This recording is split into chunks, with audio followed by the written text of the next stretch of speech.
Le jour de Rosh Chodesh Av, c'est le jour où on a perdu l'un des plus grands du peuple juif, à savoir Aaron HaKohen. Aaron HaKohen, le jour où il est mort, il est écrit dans la paracha de Chukat, Vaïvku et Aaron shloshim yom kol bet Israël. Lorsque Aaron est mort, tout l'ensemble du peuple juif a pleuré à Aaron. Alors qu'au sujet de Moshe Rabbeinu, le dirigeant spirituel du peuple juif, lorsqu'il va mourir, il va être écrit dans le Passouk Vaïvku bnei Israël.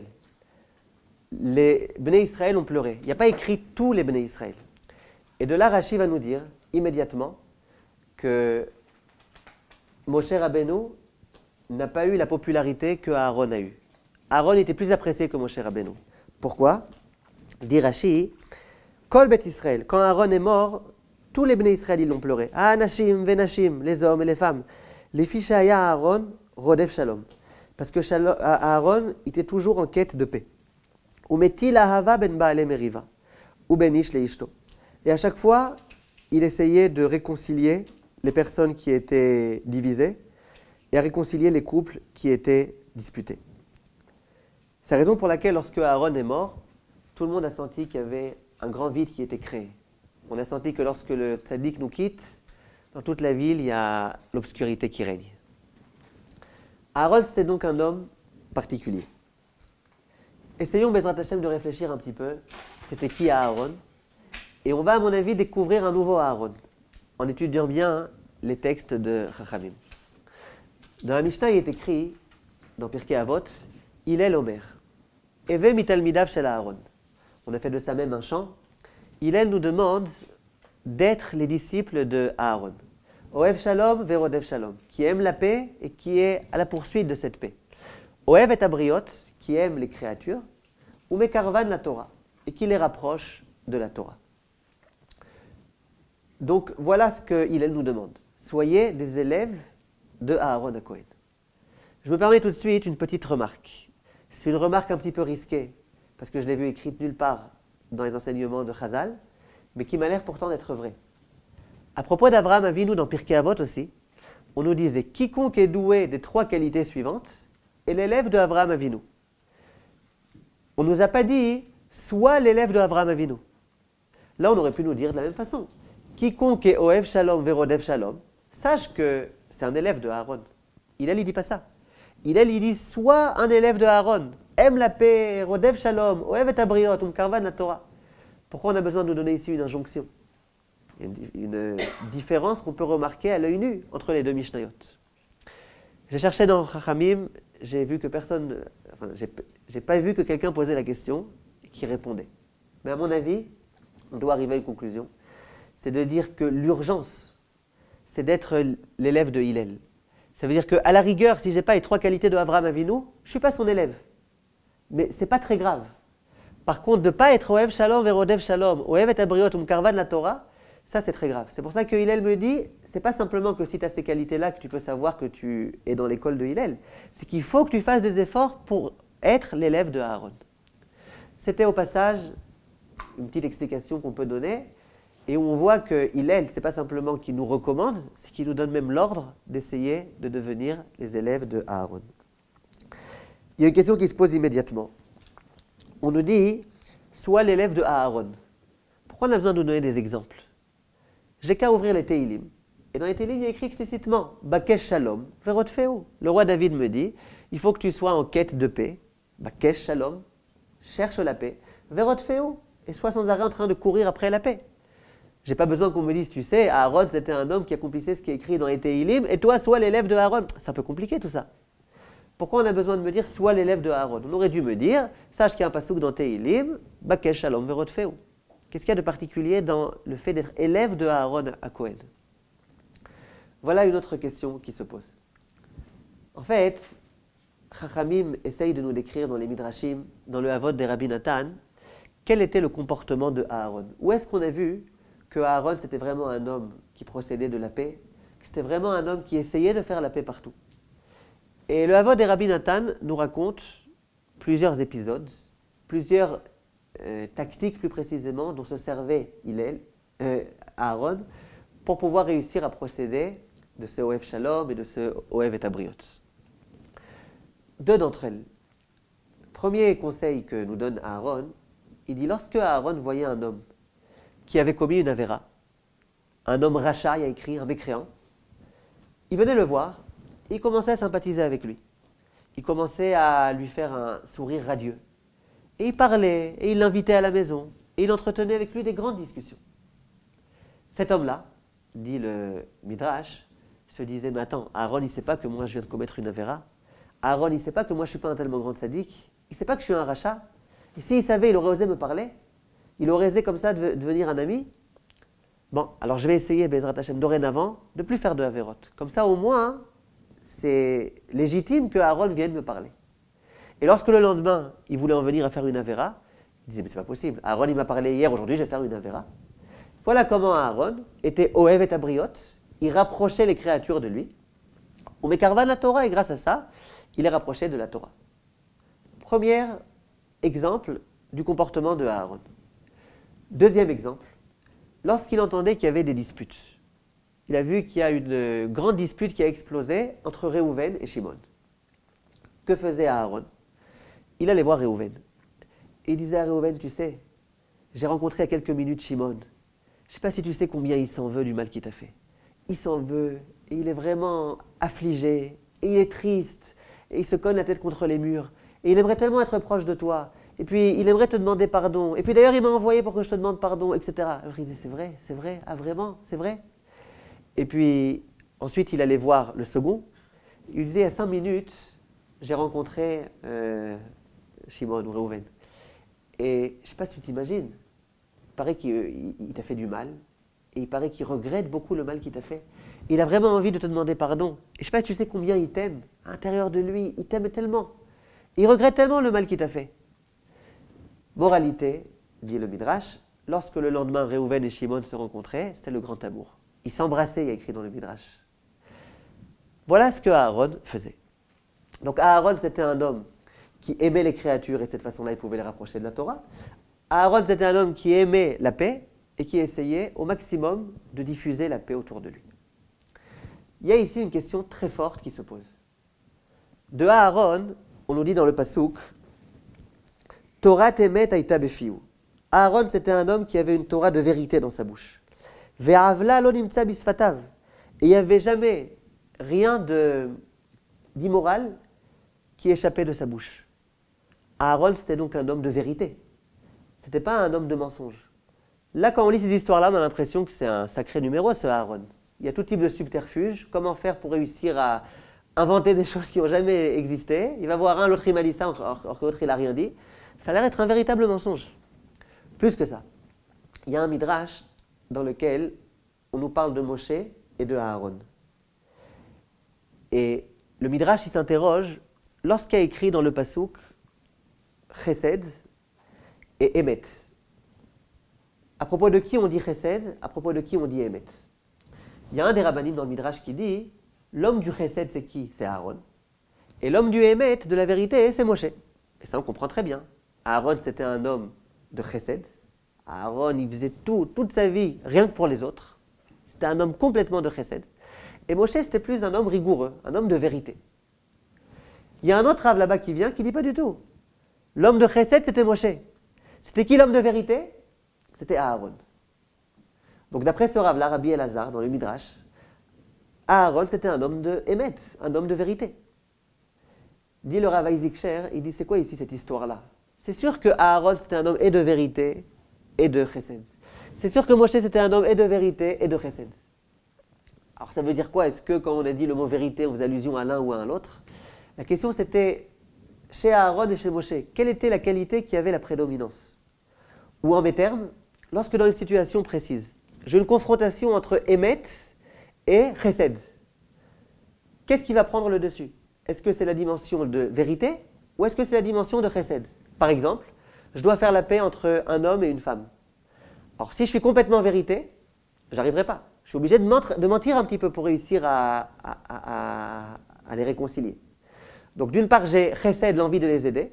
D'autre part j'ai Emet, c'est l'envie et l'exigence de vérité. Qu'est-ce qui va prendre le dessus? Eh bien il y a un Rav qui dit, c'est Rabbi Elazar, Il dit chez Aaron, ce qui prenait le dessus, c'était le Emet, c'était la vérité. C'est-à-dire que rien ne pouvait dépasser cette vérité. Ici, quand on lit ce Midrash, on voit que Aaron, ce n'est pas du tout un homme de vérité. Aaron, il allait voir un, il racontait des histoires qui n'existent pas. Il allait voir l'autre, il lui racontait des histoires qui n'ont pas existé. Il allait voir un rachat, il faisait semblant qu'il le prend pour un tzaddik. Qu'est-ce qui se passe ici? Comment on peut comprendre une telle idée? Plus que ça, demande le Rav Ezrahi. Il dit, je ne comprends pas. Pendant 50 ans, Aaron, il a fait les mêmes histoires. On aurait dû au bout d'un moment s'apercevoir qu'en fait, c'est du mensonge ce qu'il raconte. Il le fait une fois, je veux bien, allez. Il a trouvé un naïf, il a trouvé un autre naïf, il leur a dit, tu sais, lui, il te demande pardon, tu sais, lui, il te demande pardon. Mais pendant 50 ans, on ne s'est pas aperçu qu'il faisait à chaque fois les mêmes histoires. Donc si quelqu'un venait me voir, si Aaron venait me voir et qu'il me disait, tu sais, un tel, il m'a dit qu'il s'en veut beaucoup. J'aurais dit, Aaron, arrête de me raconter des histoires, ça y est, on connaît tes subtilités, tes stratagèmes, arrête de raconter des histoires. Pourtant, on voit que ça marchait. Et si ça a marché, ça veut dire que nous aussi, qui devons être les élèves de Aaron, on peut très bien se servir de ce conseil. Mais aujourd'hui, tout le monde le connaît, ce conseil. C'est un midrash explicite. Là, je ne vous ai rien rajouté de nouveau. Tout le monde le connaît, ce conseil. Alors, comment ça peut marcher? Voilà la question que pose le Rav Ezrahi. Alors, en fait, toutes ces questions-là, elles vont nous conduire, Bezrat Hashem, à une réponse très intéressante, très importante, qu'on a le devoir de connaître. La réponse qu'on aurait pu donner, mais qui, à mon avis, n'est pas suffisante, mais c'est la réponse classique, c'est de dire qu'on n'a malheureusement pas une bonne compréhension de ce que c'est le Emet et ce que c'est le Sheker. Le Rav Dessler, il insiste beaucoup sur ça. C'est quoi le Emet? Nous, on a l'impression que le Emet, c'est tout ce qui est vérité. Si je dis ce stylo, c'est un stylo, c'est de la vérité. Et Sheker, c'est dire ce stylo, c'est une serviette. Dit le Rav Dessler, c'est pas vrai. Le Emet, c'est toute chose qui va conduire à quelque chose de positif. Si par exemple je dis ce stylo c'est un stylo, j'ai pas dit du Emet. J'ai dit quelque chose, c'est de la perte de temps, je vous ai fait perdre votre temps à vous et à moi. C'est pas du Emet. Le Emet, c'est de dire quelque chose qui va pouvoir aider, qui va être bon pour l'humanité. Ça, c'est du Emet. Le Sheker, c'est dire quelque chose qui va pas être bon pour l'humanité. Pour prendre un exemple, lorsqu'on est invité à un mariage, il y a écrit que Beth Hillel dise qu'on doit s'adresser au Khatan et lui dire Takala, elle est Na'a vachasuda. En hébreu moderne, on dit elle est Chaval alazman. Maintenant, ça c'est Beth Hillel qui dit. Beth Hillel, il ne dit pas inspecte bien la Kala, vois combien elle est belle, et puis après tu peux dire elle est belle, très belle, super belle. Non. Tu vois un Khatan, dis-lui ta Kala, elle est magnifique. Ça c'est Beth Hillel. Beth Shammai, il lui dit mais attention, et si elle est moche? Comment tu peux lui dire qu'elle est belle? Alors, et pourtant il y a écrit Midvar Sheker Tichak, il faut que tu t'écartes du mensonge. Toi tu viens, tu vois une Kala moche et tu dis ta Kala elle est super belle. Pas possible. Ouais, alors ça c'est vrai, c'est l'une des réponses qu'on donne.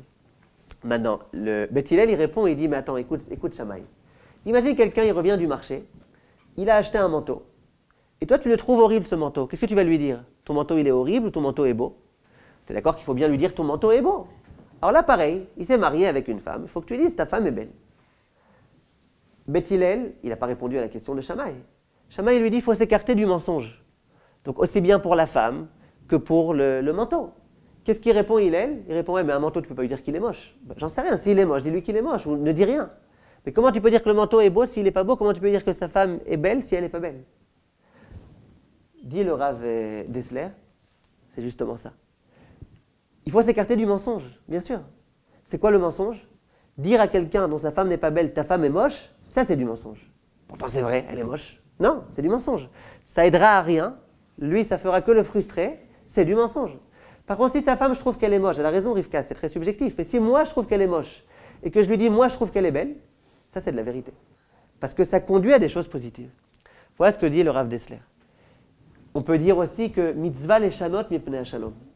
Pour pouvoir accéder au shalom, il y a une mise à même de mentir. Si pour pouvoir accéder au shalom baïd dans ce couple, il faut dire ta femme elle est belle alors qu'elle est moche, eh ben c'est une mitzvah de mentir. D'où on l'apprend de Hakadosh Baruch Hu.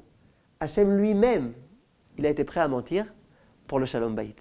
Lorsque Sarah est venue voir Hakadosh Baruch Hu et qu'elle lui dit comment tu veux que je puisse avoir des enfants, mon mari est âgé. Après Hachem va venir voir Abraham et il va lui dire pourquoi ta femme a dit qu'elle est vieille, qu'elle ne peut plus avoir d'enfants. C'est du mensonge. Sarah n'a pas dit qu'elle était vieille, elle a dit qu'Abraham était vieux.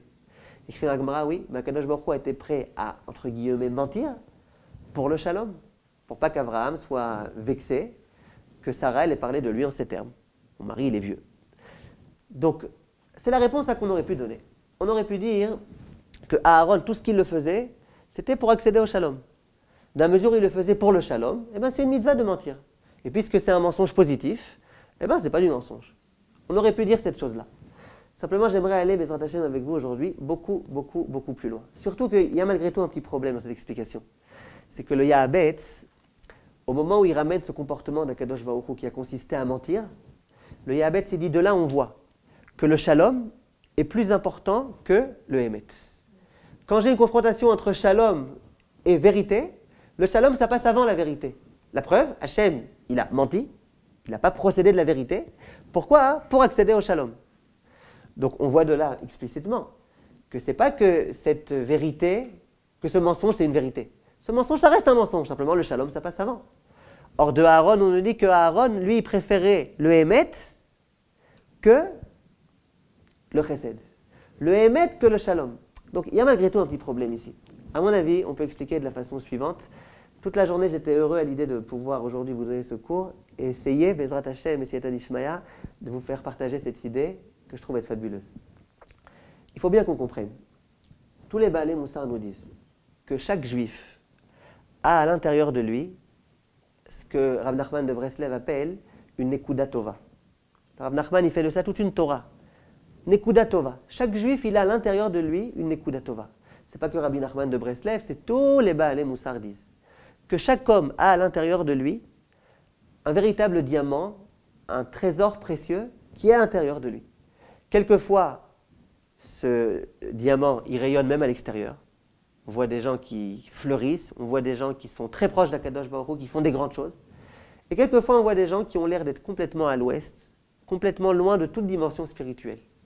Mais qui, malgré tout, à l'intérieur d'eux, enfouis au plus profond d'eux-mêmes, ont ce diamant, ont cette Nekuda Tova. Dit Rabbi Nachman de Breslev, qu'est-ce qu'il faut faire? C'est quoi le but de chaque juif? C'est d'essayer de découvrir la Nekuda Tova qui est en lui. J'ai une Nekuda Tova, je le sais. Il faut que je réussisse à la dévoiler, à la révéler, à la découvrir. Dès lors que je réussis à découvrir l'aspect positif qui est en moi, le lien qui me joint à Kadosh Baruch Hu, à ce moment-là, grâce à cette Nekuda Tova, je vais pouvoir me rapprocher de Kadosh Baruch Hu d'une façon extraordinaire. Tout juif, même le juif le plus assimilé, même le juif le plus rachat, il a à l'intérieur de lui une Nekuda Tova.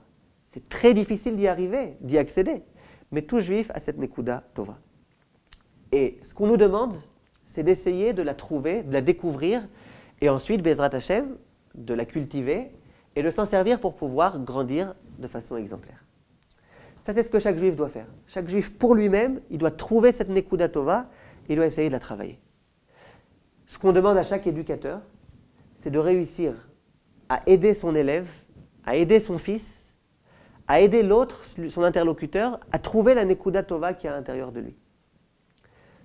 Mon père, il a l'habitude de dire, il y a écrit dans la Haggadah à propos du rachat. Si on parle du rachat, c'est qu'on parle vraiment d'un rachat. On nous dit, tu sais ce qu'il faut faire avec le rachat? Akhe et shinav. Frappe-lui dans les dents. Donne-lui des coups sur ses dents. A priori, c'est vraiment être méchant avec lui. Pourquoi il faut lui donner des coups? On n'a jamais vu que la Torah était tellement impitoyable et cruelle et féroce. Pourquoi il faut lui donner des coups dans les dents? À expliquer de la façon suivante. C'est quoi shinav? Shinav, ça veut dire donne des coups à ses chines. C'est quoi shin? On sait que sur les tefilines de la tête, il y a deux chines. Un shin à droite, un shin à gauche. L'un des chines, il a 3 branches. L'autre des chines, il a 4 branches. Dit le Maor Vashemesh, celui qui a 3 branches, il symbolise Avraham, Yitzhak et Yaakov. Celui qui a 4 branches, il symbolise Sarah, Rivka, Rachel et Léa. Nos 3 patriarches et nos 4 matriarches. Et nos 2 olamot. D'accord? C'est quoi cette tefilin? Chaque juif, au moment où il met cette tefilin, il se rappelle. Moi, je ne suis pas n'importe qui, je ne viens pas de n'importe où. Je suis le fils de Avraham, Yitzhak et Yaakov et le fils de Sarah, Rivka, Rachel et Léa. Mon père il avait l'habitude de dire, lorsqu'on dit Akhe et Shinav, les Akot, ça veut dire attiser. On vient voir le père du rachat et on lui dit, ton fils, tu sais ce qu'il faut que tu fasses avec lui? Il faut que tu attises les chines qui sont en lui. Chaque juif a à l'intérieur de lui ce chine-là, ce chine de Avraham, Yitzhak et Yaakov, ce chine de Sarah, Rivka, Rachel et Léa. On est des princes. Qu'on le veuille ou non, on est les enfants d'Avraham, Yitzhak et Yaakov et de Sarah, Rivka, Rachel et Léa. Ce shin-là, si jamais on ne le connaît pas, en tous les cas, il est à l'intérieur de nous. Et ce qu'on demande aux parents, c'est attise ce shin. Essaye de l'attiser au maximum, un jour tu vas voir, il va reprendre. Un jour il va reprendre toute sa splendeur, et ce juif, il va se rappeler de la signification que c'est d'être l'enfant des Avot et des Imot. Donc c'est cette idée-là. Ça veut dire que le juif a à l'intérieur de lui des dimensions particulières, et à lui et à ses enseignants de réussir à lui permettre de les dévoiler. Et dès lors que l'homme réussit à les dévoiler, qu'il réussit à prendre conscience de cette grandeur qui est la sienne, d'un coup il peut réussir à progresser de façon extraordinaire. C'est ce qu'on dit le matin. Elokai neshama she'atatabi teora. Hachem, tu m'as doté d'une neshama qui est pure. Ata berata, ata yetzarta, ata nefartabi. La neshama, elle est pure. Tout juif a une neshama pure. Quelquefois, il l'a un petit peu salie. Quelquefois, il l'a un petit peu étouffée avec toutes les saletés de la vie. C'est vrai, mais la neshama elle-même, elle est pure. Lorsque l'enseignant, par exemple, vient voir son élève et qu'il essaye de lui montrer « Regarde la Nekuda Tova qui est en toi. Regarde comment tu es important. Regarde comment tu es considérable. » C'est ça qui va permettre à l'élève, à l'enfant, de pouvoir progresser. On raconte qu'il y avait dans la Talmud Torah, une fois, un directeur qui avait besoin urgemment qu'on lui amène quelque chose, qui se trouvait dans son bureau. C'est la période des examens, et sur son bureau, il y avait toutes les copies des énoncés des examens. Il s'est dit, ouais, c'est un problème là, parce que si jamais celui-là il rentre et qu'il commence à regarder les questions, on est mal parti. Il a été le voir, il dit, regarde, tu vas aller dans mon bureau, je te demande d'aller là-bas pour prendre telle et telle chose. Sache, sur la table il y a des copies, ces copies, tu n'as pas le droit de les regarder. Attention, parce que si tu regardes les copies, je te renvoie de l'école. Attention, ces copies, il ne faut pas les regarder. Bref, l'élève a été, et comme vous vous imaginez bien, il a regardé les copies, et il a été raconté aux copains, et puis le bruit a très rapidement couru, comme quoi il avait triché.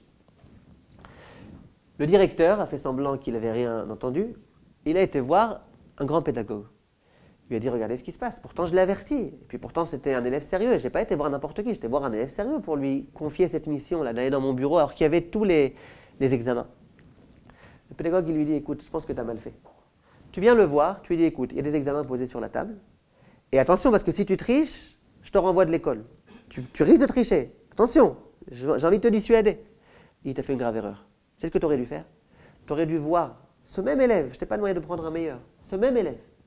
Il lui dit, regarde, tu sais, je te demande maintenant de rentrer dans mon bureau.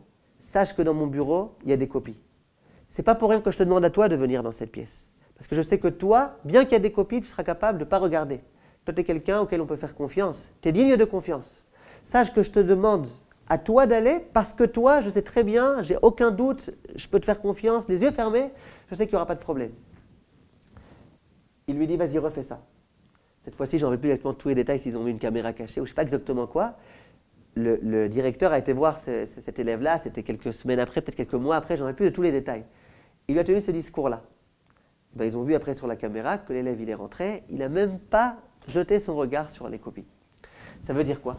Lorsque je viens voir mon élève et que je lui dis, je te fais confiance, je sais que tu es quelqu'un de grand, je sais que tu as des qualités, je sais que toi, ce n'est pas possible que tu puisses tricher, ben, je lui donne confiance en lui. Dès lors que je lui donne confiance en lui, eh ben, lui, il prend confiance en lui. Et à ce moment-là, il peut faire des choses qui sont tout à fait extraordinaires. Lorsque Aaron venait voir cet homme-là qu'il avait face à lui, Aaron, il avait un rachat face à lui. Un rachat. Il avait commis des avérotes. Maintenant, tout rachat, il a à l'intérieur de lui cette Nekuda Tova. Tout rachat, il a des qualités. Tout rachat, il a des motivations de bien se comporter. Tout rachat, il a envie de faire des choses positives. Aaron, il vient le voir, et lui, immédiatement, avec son regard bienveillant, affûté, il se concentre sur une chose, la Nekuda Tova qu'il y a dans cet homme-là. Et ce regard pénétrant, il lui permet immédiatement de ne pas voir tous les défauts, mais de voir uniquement cet homme-là avec le potentiel fou qu'il a à l'intérieur de lui. Quand il voit ce rachat, lui, il voit le tzaddik immense qui pourra fleurir de cet homme-là. Il le voit, immédiatement, il commence à lui parler, avec un grand sourire, il l'honore beaucoup, il le considère, il commence à le complimenter pour tout ce que cet homme pourrait être, et pour tout ce que cet homme sera, Bezrat Hashem, et pour tout le bien qu'il a déjà à l'intérieur de lui à présent. Lorsqu'on vient voir cet homme-là, lorsque Aaron vient voir cet homme-là, et qui lui dit, tu sais, tu es un grand homme, tu sais, tu es quelqu'un de très bien, tu sais, j'aimerais te demander des conseils, comment tu fais pour être tellement généreux, comment tu fais pour être tellement positif, comment tu fais pour avoir ces qualités-là? À ce moment-là, cet homme, il se dit, mais attends, Aaron, il n'est pas complètement débile. Et puis Aaron, il n'y a pas de temps à perdre. Aaron, il ne traîne pas avec n'importe qui. Si Aaron, il m'a invité à la maison, il m'a consacré 1 heure de son temps, il m'a complimenté, c'est visiblement que je suis un homme important. Le Kohen Gadol, le grand de la génération, il passe 1 heure avec moi. C'est visiblement qu'il pense que je suis vraiment quelqu'un d'important. Dès lors qu'on montre à cet homme-là, tu sais, tu es important, qu'est-ce qui se passe à ce moment-là? Cet homme-là, il réalise son importance. Quand l'homme réalise son importance, eh ben, il ne faute plus. Ce qui fait qu'on faute, ce qui fait qu'on n'est pas motivé à se rapprocher d'Hachem, c'est que souvent on vit avec une impression que de toutes les façons, Hachem il s'en fout de nous. De toutes les façons, on s'est déjà tellement écarté de lui. De toutes les façons, quoi qu'on fasse, c'est déjà quasiment irrécupérable. Et donc, on vit avec cette pensée-là, et on s'étonne ensuite qu'on fait des avérotes. C'est sûr, on est déjà complètement découragé. Alors pourquoi on va maintenant faire des efforts pour essayer de se rapprocher d'Hachem alors qu'on sait qu'on n'a aucune chance? Si par contre, il y a un homme comme Aaron qui nous donne la main, qui nous fait un grand sourire, et qui me dit, tu sais, moi je suis conscient de ta grandeur, tu es vraiment un homme extraordinaire. À ce moment-là, je me rends compte de ma grandeur. Si je suis conscient de ma grandeur, eh bien évidemment, j'en viendrai pas à fauter. Ça, c'était le comportement de Aaron. C'est ce que ce directeur a fait. Sache que je te fais confiance, tu es quelqu'un de confiance. Si je lui montre combien je lui fais confiance, eh je lui communique cette confiance en lui. Dès lors qu'il a confiance en sa grandeur, il ne pourra pas tricher. L'homme n'est pas un tricheur. Simplement, il faut qu'il soit conscient de sa grandeur. On raconte qu'il y avait un homme qui était complètement anti-religieux. Un jour, il a fait tchouva. Au bout de quelques années, il a raconté qu'est-ce qui a fait qu'il a fait tchouva. Et il raconte, je crois que c'est une histoire qui s'est déroulée en France, il dit un jour, j'étais dans ma communauté, et puis il y avait une Seuda Shlichit qui était organisée. Et il y a un grand Admor qui est venu de Eretz Israël. Et ce Admor-là, il a passé Shabbat avec nous dans la communauté. À Seuda Shlichit, je ne sais pas comment ça se fait, mais le Admor, il est venu s'asseoir à côté de moi. Donc vous imaginez la table, il y avait 200 personnes. Moi, j'étais assis à côté de ce Admor. Un Rav vénérable comme ça, etc. Il dit, et le Rav, pendant quasiment toute la Seuda Shlichit, il a mis son bras sur mon épaule. Avec comme ça, beaucoup de chaleur, beaucoup d'amour, d'affection. Et puis de temps en temps, il me regardait et il me souriait.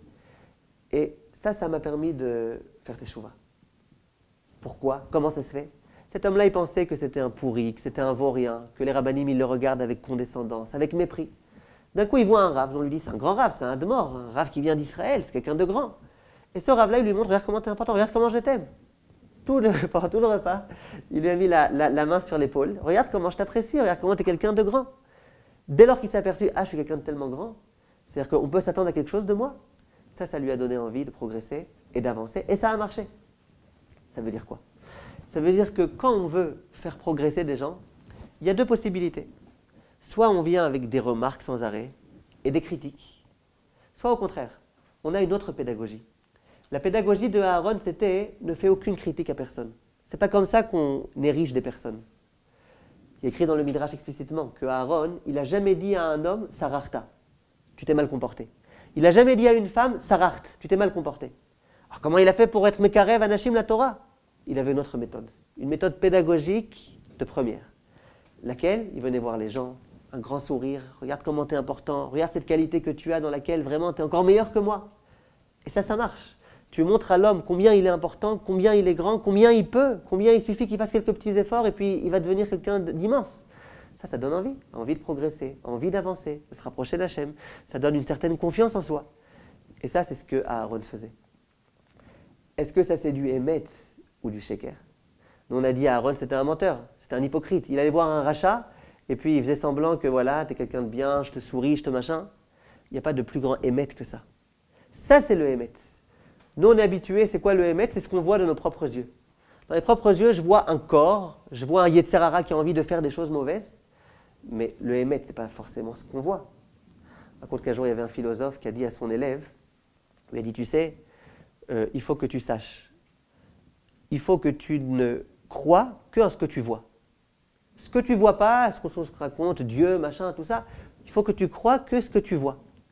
Alors l'élève, il dit au prof, il dit, eh ben moi, je ne crois pas que vous avez un cerveau, vous êtes intelligent. Il dit, pourquoi? Il dit, parce que je ne le vois pas. Donc voilà, donc vous n'avez pas de cervelle. Je ne la vois pas, vous n'en avez pas. Vous n'avez pas d'intelligence. Ça veut dire quoi? Ça veut dire que nous, ce qu'il faut qu'on fasse, c'est-à-dire que nous, ce qu'il faut qu'on comprenne, c'est que le émet, ce n'est pas forcément ce que je vois. Oui, je vois quelqu'un avec une boucle d'oreille dans le nez, une autre boucle d'oreille dans l'oreille, alors que c'est un homme et comme un punk, etc. C'est ce qu'on voit. Et donc, quand on voit vu de cette façon-là, on a l'impression que c'est un rachat ou mroucha et puis qu'il est complètement perdu et que qu'est-ce qu'on peut faire avec lui? Aaron, c'est pas ça qu'il voit.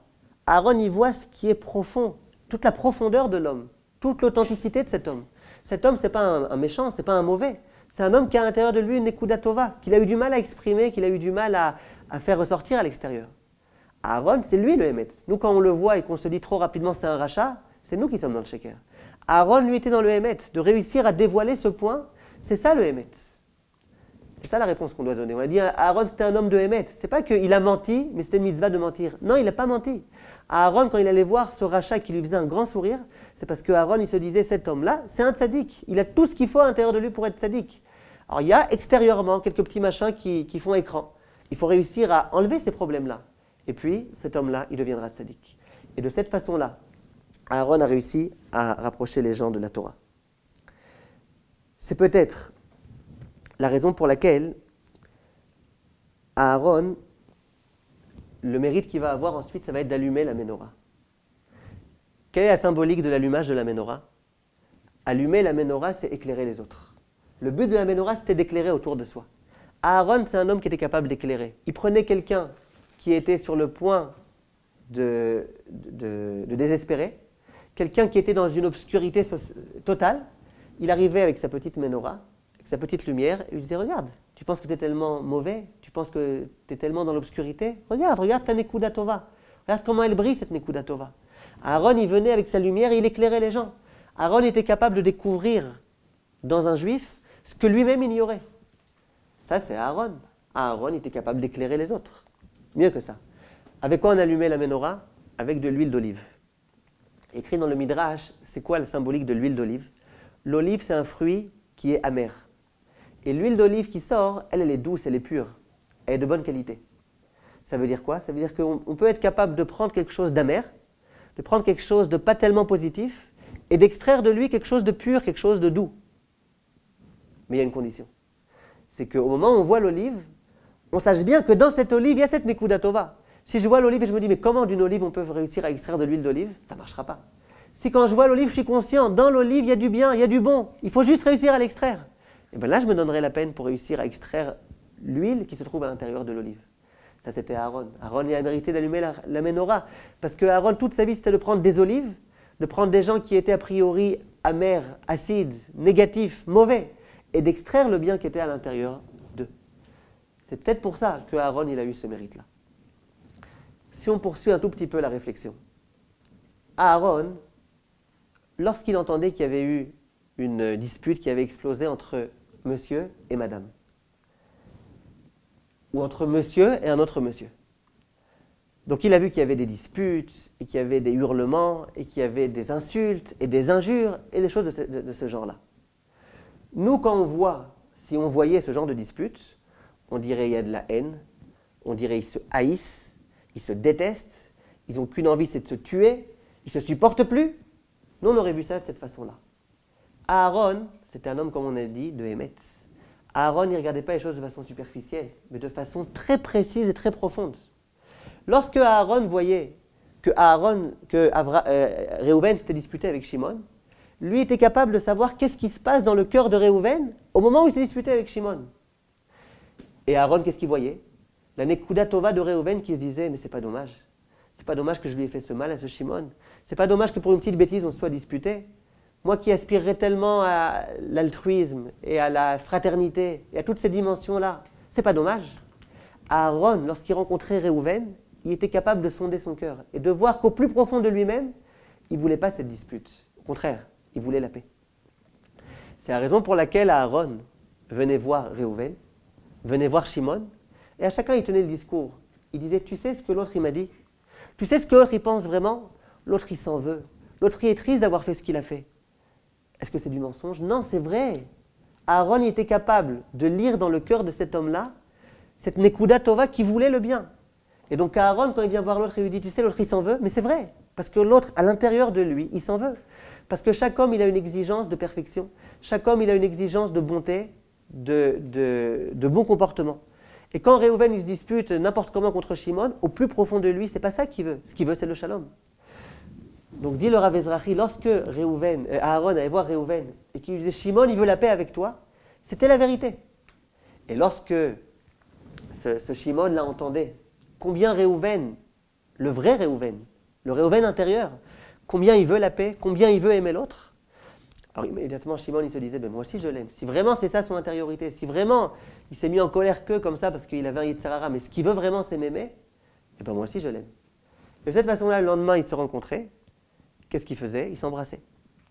Alors on a demandé, mais a priori c'est du mensonge. C'est pas du mensonge, c'est ça la vérité. Interroger quelqu'un qui s'est disputé, pas au moment où il est dans la colère, quelques heures après. Est-ce que vraiment il est content maintenant d'être fâché avec l'autre? Est-ce qu'il n'aimerait pas quelque part pouvoir arranger sa relation avec l'autre?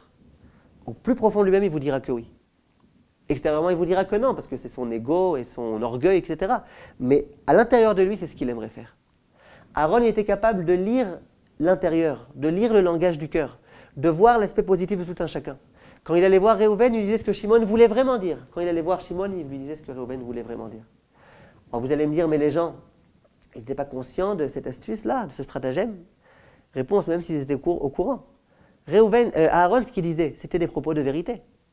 Même si je suis au courant, moi, que Aaron il fait ça avec tout le monde, mais dès lors qu'il est capable de me convaincre que l'autre il m'aime vraiment, et que l'autre qui voulait faire c'était vraiment mon bien, et qu'il a eu un moment d'égarement, un moment d'énervement, et c'est pour ça qu'il a fait ce qu'il m'a fait, même si je sais qu'il dirait ça à tout le monde, s'il a réussi à me convaincre, il a réussi à me convaincre.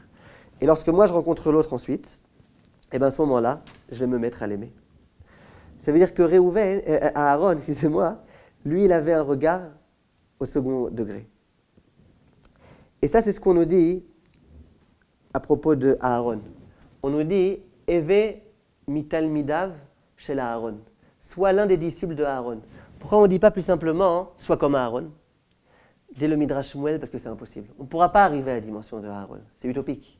Mais au moins essaye d'arriver un petit peu, de ressembler un petit peu à Aaron. On a demandé « Pourquoi tu as besoin de donner des exemples ?» Laisse Aaron tranquille.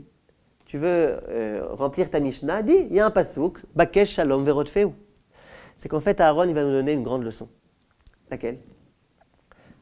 Imaginez que je vienne voir aujourd'hui le grand rabbin d'Israël et que je lui dise, vous savez, monsieur le grand rabbin, hein, j'ai un petit problème de Shalom Bayit, est-ce que vous pouvez vous en occuper? Le grand rabbin, a priori, va me dire, écoute, t'es bien gentil, Aziz, moi j'ai tout Israël sur mes épaules, va voir le rabbin de quartier, comme ça il risque de dire avec condescendance, va voir le petit rabbin de quartier. Et demande-lui à lui qui s'occupe de ton histoire. Qu'est-ce que tu viens me voir à moi? C'est comme ça, non, en général. Lui, il est là pour les grands problèmes. Là, on a un homme qui s'appelle Aaron. Aaron, c'est le Gdolador. On dit du Kohen, Torah Yevakshu Mipiu. C'est un homme qui est plein de Torah. Et Aaron, en plus, c'est le Kohen Gadol. Vous imaginez qu'Aaron, il y a plein de choses dans sa vie à faire que de s'occuper des petits problèmes de couple. Eh ben non. Aaron, de lui-même, il venait. Et de lui-même, il s'occupait des couples. Et dès qu'il entendait qu'il y avait une petite histoire, de lui-même, il prenait l'initiative de venir et d'essayer de résoudre le problème. Pourtant, on ne lui avait rien demandé. De lui-même, il essayait de le faire. Ça, c'est ce qui s'appelle être Aaron. Aaron, c'est un homme tellement grand, et pourtant, il s'est comporté avec tellement de simplicité. C'est ce qu'on dit aussi, il y a Abed Sidi, quand on étudie la Mishnah, il écrit dans la Mishnah, « Elu dvarim, she'aoseh otam, ochel miporotem ba'olam hazeh, vakiren kaimet la'olam haba » Il y a des mitzvot qui, lorsqu'on les accomplit, on profite des intérêts dans ce monde-ci, et le capital reste pour le monde futur. Et c'est quoi ces mitzvot-là? On nous dit Avat Shalom Ben Adam Lachavero. C'est de faire la paix entre l'homme et son ami. Ou Ben Ish Leishto. Et de faire la paix entre l'homme et sa femme. On m'a raconté aujourd'hui que les hommes, ils préfèrent parler au téléphone qu'avec leur femme. Alors un jour, on a été voir des hommes, on leur a dit pourquoi tu préfères parler au téléphone qu'avec ta femme? Ils disaient parce que lui, au moins, je peux le mettre en mode silence. D'accord? Ça veut dire que Aaron, il venait essayer de faire le shalom entre l'homme et la femme. Donc, il y a écrit ou benish leishto. Conclut la Mishnah et elle dit Vetalmud Torah keneget kulam. Si c'est vrai que c'est très important de faire shalom ben adam lachavero benish leishto, mais c'est quoi l'idéal? Talmud Torah keneget kulam. Alors Tamid Racham il va se dire écoute, Avad shalom c'est bien gentil, c'est bien mignon. Si jamais je n'étais pas capable d'étudier, c'est ce que j'aurais fait. Et moi, je suis un Talmid Chacham. Vetalmud Torah, Keneged Kulam. L'étude, c'est plus important que tout. Viens ici, Hillel et dit, ah, sois l'élève de Aaron. Aaron était plus Talmid Chacham que toi. Aaron était plus occupé et surchargé que toi. Il avait un planning extrêmement chargé. Et pourtant, il prenait le temps de s'occuper des couples, il prenait son temps de s'occuper des petits problèmes, ce qu'on dirait des petits problèmes, parce que pour lui, c'était important. Je me rappelle quand j'avais été voir le Rav Steinbourg, parce qu'il y a des couples qui voulaient que je m'occupe d'eux. Je me disais, si je m'occupe de couples, j'aurais plus le temps pour étudier. J'avais été voir le Rav Moshe Steinbourg, il m'a dit, tu es obligé de t'occuper des couples. Pourquoi? C'est une Mishnah. Il ne me l'a pas dit, mais c'est ça le pshat. Il te dit, sois l'élève de Aaron. Tu n'es pas plus Talmid Chacham que Aaron, tu n'es pas plus grand que Aaron, tu n'es pas plus surchargé que Aaron. Aaron, il prenait du temps pour s'occuper. Donc toi aussi, il faut que tu prennes du temps pour s'occuper. Ça, c'est la leçon que Aaron a été capable de nous donner. Aaron, c'était un homme extrêmement grand et il prenait son temps pour s'occuper de toutes les petites choses. Peut-être que Aaron, il voulait faire carrière. Peut-être. Pas du tout. Parce que quand Aaron, il venait et qu'il allait voir Réhouven et qu'il lui disait, tu sais ce que Shimon m'a dit de toi? Qu'il venait voir Shimon et qu'il disait, tu sais ce que Réhouven m'a dit de toi? En fait, c'était quoi Aaron? C'était un porte-parole. Est-ce que quelqu'un pouvait se douter du fait que Aaron, c'était un homme de Shalom Bayit, un conseiller conjugal? Pas du tout. Les gens, ils disaient, Aaron, juste, il vient me raconter ce que l'autre lui a dit. Aaron, il a tout fait en simplicité. Aaron n'y attendait pas de faire carrière. Aaron, c'était un homme qui aimait le Shalom, qui aimait les briotes. Quand on veut parler d'un homme, on peut dire Ish, on peut dire Adam, on peut dire Bria. Bria, c'est quoi? Bria, c'est le niveau de l'être vivant le plus bas qui existe. Quand on veut parler d'une fourmi, dans la halakha, on appelle ça Bria. Quand on veut parler d'un cafard, on appelle ça Bria. Vient ici la Mishnah et elle me dit, Oev et ta briote. Aaron, c'était un homme qui aimait les briotes. C'est-à-dire, même si tu me montres un homme qui n'est plus du tout un homme, c'est presque un animal, j'allais dire, tellement qu'il est loin de toutes les valeurs spirituelles. Eh bien, Aaron, cet homme-là, il l'aimait. Dans cet homme-là, il trouvait la Nekuda Atova. Combien, nous, aujourd'hui, dans les rues dans lesquelles on se trouve, dans lesquelles tous nos frères et sœurs, qui sont tellement éloignés de la Torah, Baruch Hashem, ce n'est pas des animaux, Baruch Hashem, ce n'est pas des fourmis, Baruch Hashem, je pense qu'ils sont même au-dessus du niveau de briotes, c'est déjà des Adam, des Anashim, ils ont des Nekudot Tovot précieuses à l'intérieur d'eux, simplement il faut juste réussir à la trouver, il faut juste réussir à leur montrer qu'on fait confiance en eux. Dans la mesure où on arrive à leur faire confiance, à leur montrer que nous on attend de grandes choses d'eux, parce qu'ils peuvent y arriver, on peut réussir de cette façon-là à les faire progresser. Et c'est ce qui nous est demandé pendant cette période-là des 3 semaines. Cette période durant laquelle le Beth Amikdash a été détruit, à cause de la Sinat Chinam. Nous, ce qu'il faut qu'on fasse, c'est tout l'inverse, qu'on prenne le contre-pied de la Sinat Chinam. Le contre-pied de la Sinat Chinam, c'est Bezrat Hashem, Ahavat Chinam. Essayer de se rapprocher des gens, essayer de rapprocher les gens de nous, essayer de faire du Zikouy Arabim. Juste un point et je m'arrête là. Il faut faire très attention. Il y a écrit dans la Mishnah, Oev et abriot ou mekarvan la Torah. Il faut rapprocher les créatures de la Torah. Il faut éviter de rentrer dans le danger des personnes réformées qui veulent, pour soi-disant rapprocher les gens de la Torah, en fait rapprocher la Torah des gens. Et ça, Chachamim me dit, c'est très dangereux. Il faut rapprocher les gens de la Torah. La Torah est suffisamment belle et suffisamment agréable pour que si on est capable de l'expliquer aux gens, que les gens puissent y adhérer, Bezrat Hashem. Hashem Yahazor que cet exemple-là de Aaron, Aaron qui était l'homme de la vérité, Aaron qui était capable de voir les gens vraiment avec beaucoup de perspicacité, de profondeur, qu'on soit capable de prendre exemple sur lui et qu'on regarde les gens avec ce regard-là bienveillant et pénétrant. Et grâce à ça qu'on ait le Beth Amikdash reconstruit, Bezrat Hashem, Shesruto Egen Alenu, Amen.